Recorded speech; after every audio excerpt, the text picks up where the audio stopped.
Si on vous demandait ce que vous voyez actuellement, vous répondriez quoi? La Terre? Moi je vous dirais que c'est la mort.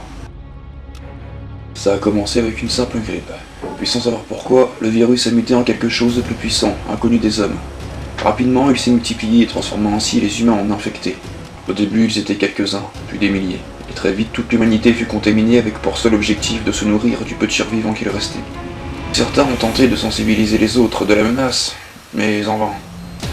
Avec ce qui restait de survivants, on a décidé de lutter, en tentant de trouver un remède au virus. Mais on s'est vite rendu compte que c'était peine perdue et qu'il n'y avait qu'un seul moyen de mettre un terme à cette merde.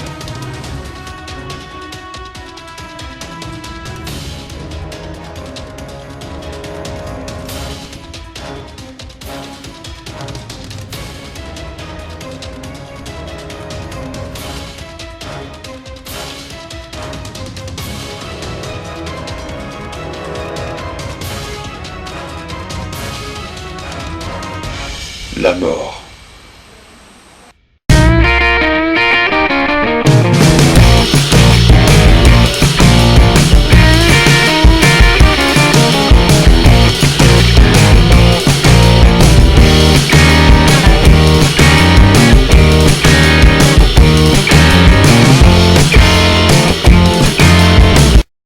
Salut tout le monde, bienvenue dans ce 4ème épisode d'Arrête ton cinéma. Aujourd'hui on ne va pas parler d'un film mais d'une série. C'est parti pour iZombie. Alors iZombie est une série américaine créée par Rob Thomas, connue pour avoir réalisé Veronica Mars ou encore Party Down. La série parut le 17 mars 2015 en Amérique et le 27 novembre 2015 en France. Il est à noter que Rob Thomas reprend le comic book de Michael Red qui a notamment bossé sur plusieurs Marvel Comics books. La série nous raconte l'histoire de Liv Moore, une urgentiste qui après une fête ayant mal tourné se voit transformée en zombie. C'est drôle parce que la fille elle s'appelle Liv, qui veut dire vivre en anglais, c'est une zombie. Faut que je me trouve une fille moi parce que... Face à cette situation et ses nouveaux besoins nutritifs, Liv devient médecin légiste, ce qui lui donne accès à des cerveaux humains sans avoir besoin de tuer. Sale fiotte. Découvrant qu'à chaque coucher de cervelle elle absorbe les souvenirs et la personnalité des défunts ou défuntes, Liv décide d'apporter son aide à l'inspecteur Barbino dans ses enquêtes en prétendant avoir des dons de voyance. Cette série est putain de trop cool. Je sais pas si vous vous rappelez, mais jusque là toutes les séries mettant en scène des créatures funestes qui font le bien, c'était soit Vampire Diaries, très inspiré de Twilight, ou encore Teen Wolf qui était sur le même principe de l'adolescence mais avec des loups-garous.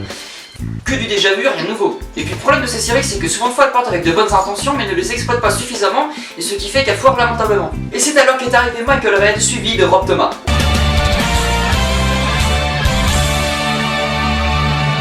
Avant de commencer l'analyse de la série en elle-même, deux petites choses. Premièrement, j'ai dû me baser sur des passages de quelques épisodes pour faire ma conclusion, donc si vous ne l'avez pas vu, allez regarder au moins la saison 1 puis revenez vers ma vidéo. Et deuxièmement, j'aimerais m'arrêter sur un aspect cinématographique dont on n'a pas encore parlé, qui est le générique d'intro. Ça n'a pas l'air comme ça, mais un générique d'intro est super important, il permet de situer le type de film ou série, l'atmosphère et tout un tas de trucs. Par exemple, dans Inside Use, dès le générique d'intro, tu sens que ça va être lourd.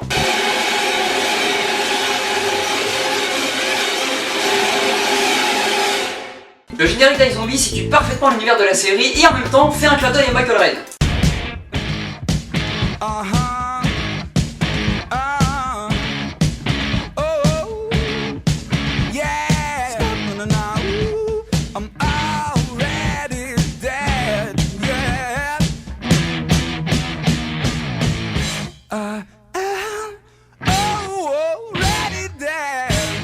Bon, maintenant passons à la série. Je trouve cette série formidable, et ce pour plusieurs raisons. Tout d'abord, l'idée de base. Jusqu'à présent, toutes les œuvres cinématographiques contenant des zombies présentaient ces derniers comme des monstres n'ayant que pour seul objectif de bouffer, et toi, pour survivre, de les tuer. Je trouve très intéressant l'idée de Michael Red de faire du zombie un allié de l'être humain et qui plus est comporte les mêmes caractéristiques que ce dernier. D'ailleurs, il y a un film dans le même ordre d'idée, Warm Bodies, qui raconte l'histoire d'un zombie qui redevient humain après être tombé amoureux d'une humaine, et si vous ne l'avez pas vu, regardez-le, il est super cool. Deuxième point qui fait de iZombie une série qui déchire, c'est la différence entre chaque enquête. Si vous voulez, la construction entre chaque enquête est similaire. En gros, il y a un cadavre qui arrive à la morgue, Liv mange le cerveau, elle absorbe les souvenirs de la personne, et il y a l'aide d'inspecteur avec qui elle travaille à résoudre l'enquête en cours. Seulement, il y a un petit détail de rien du tout, mais un détail qui marche et qui permet de différencier chaque enquête. C'est le fait qu'à chaque fois que Liv mange le cerveau de quelqu'un, elle absorbe ses souvenirs mais aussi sa personnalité. En gros, c'est comme si à chaque fois qu'elle absorbait le cerveau de quelqu'un, elle devenait la personne à qui il appartenait. Par exemple, dans l'épisode 1, Liv mange le cerveau d'une prostituée kleptomane. Pour ceux qui ne savent pas ce qu'est une personne kleptomane,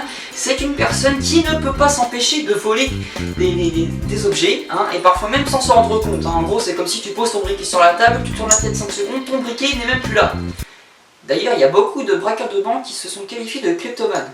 Bref, mon Liv mange le cerveau et comme sa détentrice, elle ne peut pas s'empêcher de voler des objets sans s'en rendre compte. Et c'est le principal aspect de cette série qui permet de différencier les enquêtes entre elles. Mais pas que, puisque les cadavres venant de milieux différents apportent un petit plus dans la différence de chaque enquête, hein, étant donné que cette dernière se passe dans des milieux différents. La mafia, la peinture, la prostitution et j'en passe. Troisième et dernière chose qui fait de iZombie une série trop cool, c'est l'effet de surprise. À chaque fois que t'es convaincu que la série part sur un truc complètement bateau et déjà vu, bam, t'as un retournement de situation qui casse tout tes délire et reconditionne toute ta façon de voir la série. Par exemple, à un moment, Liv rencontre un zombie de type masculin, elle en tombe amoureuse et c'est parti pour une amourette entre zombies. Et c'est pas une blague, hein, t'as vraiment l'impression que la série n'est plus centrée sur Liv et ses problèmes de zombies, mais sur sa vie sentimentale. D'un coup, l'histoire d'amour prend fin, hein, mais pas d'une façon conventionnelle. Dans la majorité des séries, quand un couple se sépare, c'est que les deux personnes ont décidé. Mais là non, hein, si le couple se sépare, c'est tout simplement parce que le mec s'est fait buter par le grand méchant. C'est-à-dire que t'es quand même un peu content pour Liv qui depuis le début se prive du bonheur étant donné qu'elle est devenue une zombie et qui là reprend enfin un peu goût à la vie. Et puis d'un coup plus rien, c'est la déchéance. Et c'est pas le pire, hein. Vous savez dans quelle morgue le corps du mec est transféré? Dans la sienne. Hein, c'est-à-dire que non seulement on a vu son mec crever, mais c'est elle qui le met dans le frigo.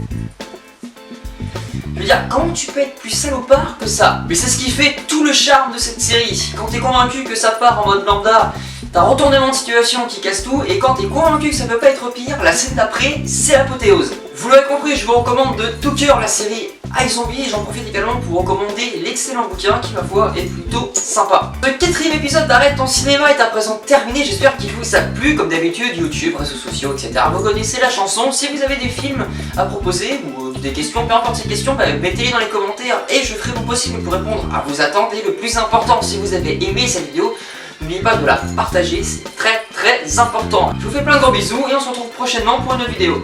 Ciao!